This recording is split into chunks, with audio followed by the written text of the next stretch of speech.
Alrighty guys, so for today what we'll be doing is we will learn how to make changes and edit our photos over Lightroom. Now the first thing that you have to do is when you open your Lightroom is to quickly navigate to File, look for Import Photos and Videos, and when you do that,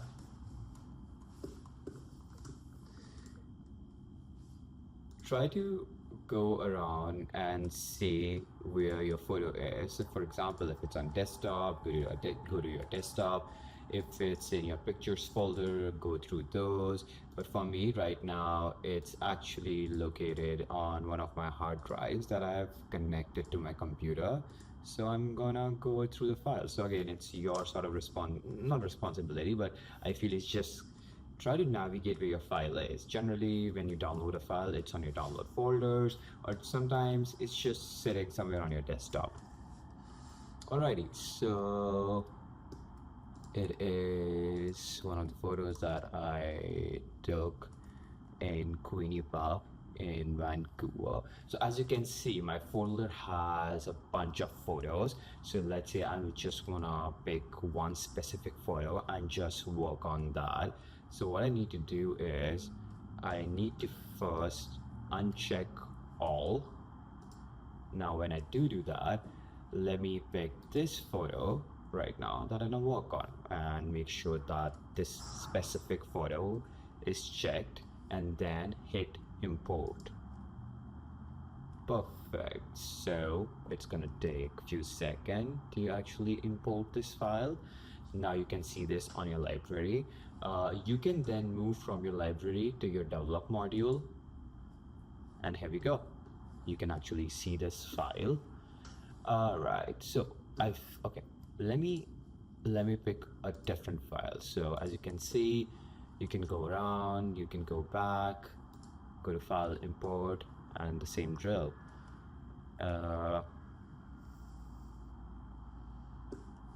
Now this file we've already selected, so it's not available, but anyhow, uncheck all.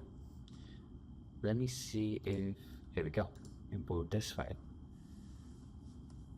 Now going to develop module, and this is the file I have chosen. I've chosen this file because for me what I've realized is that this file is not like it's not one of my favorite photos, but I just wanted to choose a photo where I feel the exposure is way off, so that you can actually see the visible difference and you can actually track that how it used to look before and after some of the changes that I made, that it looks significantly better. All right, so the first thing, as you can see on the right, you have your basic correction module, and on the left, you have a bunch of these presets that are already available. These are like sort of filters that you might use on Instagram or TikTok. As a student for photography, I would ask you to not really go and use these presets, but rather stick with these manual corrections. And also, as you can see here, on somewhere on the top right, this is also known as your histogram. And here you have your exposure settings. Your ISO is 200, your f-stop is 6.3, and your shutter speed is 1/100th of a second. Now, also what I want to say is that every time you submit a photo as part of any assignment for this course, I want you guys to note down your exposure settings, which is your ISO, f-stop, and shutter speed. Alright, so the first setting that I'll make change of is to increase our whites, increase the shadows, blacks, highlights, and then try to play around with some clarity, dehaze. This is your color temperature. Try to increase it just a bit as well. And then if you scroll down under effects, this is known as vignettes, just to decrease vignettes. Vignettes is generally the sort of, you can see them around, fraying around the edges. Something that I find pretty interesting. And if you want to add some texture to it, you can actually add some grain and noise to your photo as well if you want. Also, by the way, as you can see, this is known as BNW. So if you want to play around with black and white textures of your photo, you can do that. And then if you don't want to play out with your black and white, you can uncheck this or unselect this.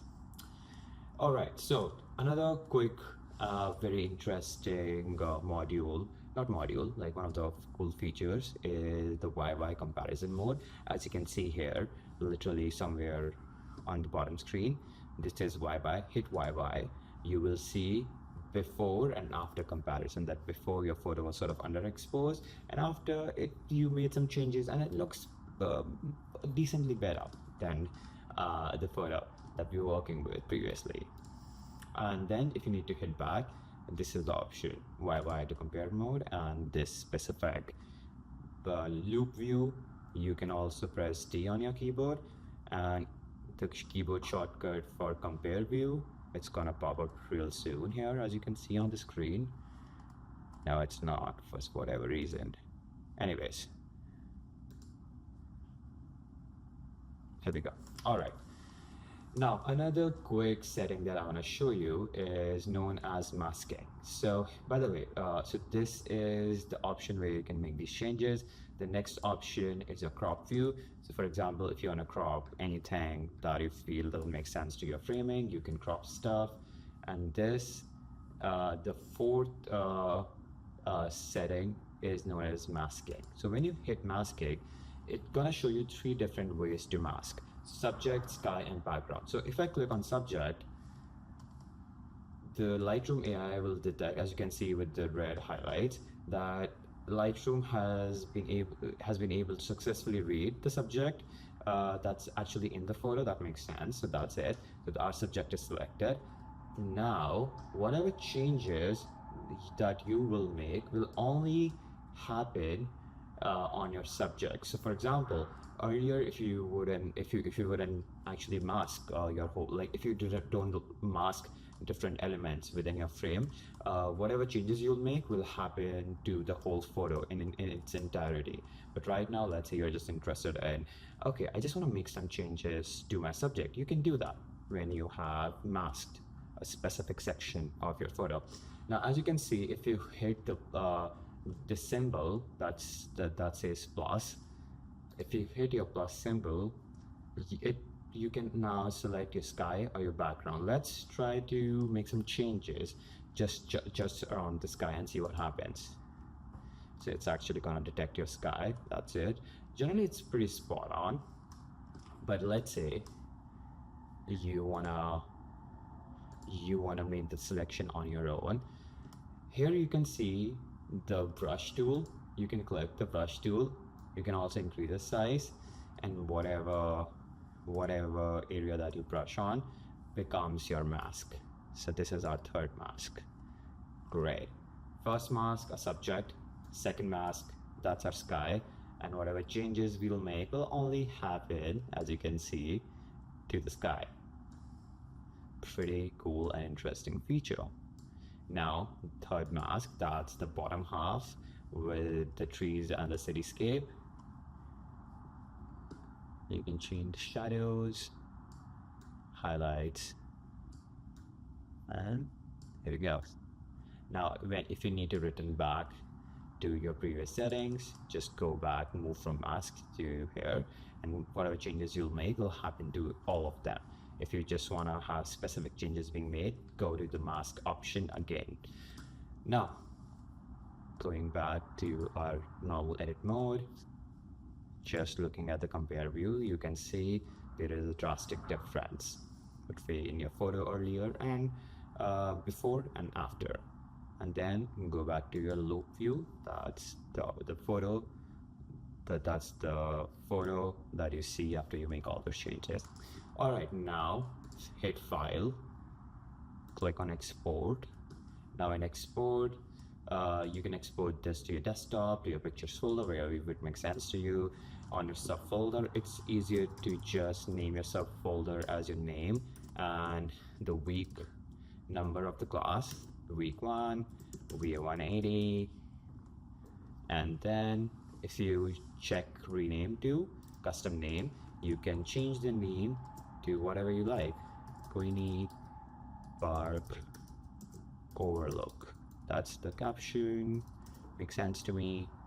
And here we scroll down, the image format, try to always export your raw files to a JPEG file, and that's good enough. And then hit export, and great, it's exported, and this is the JPEG file that you would be sharing with me when you actually upload any of your images part of your assignments. All right, thank you so much. That's it for this quick Lightroom basic tutorial. Right, I hope this tutorial is helpful for you to start tinkering around and exploring and playing around with Lightroom Classic.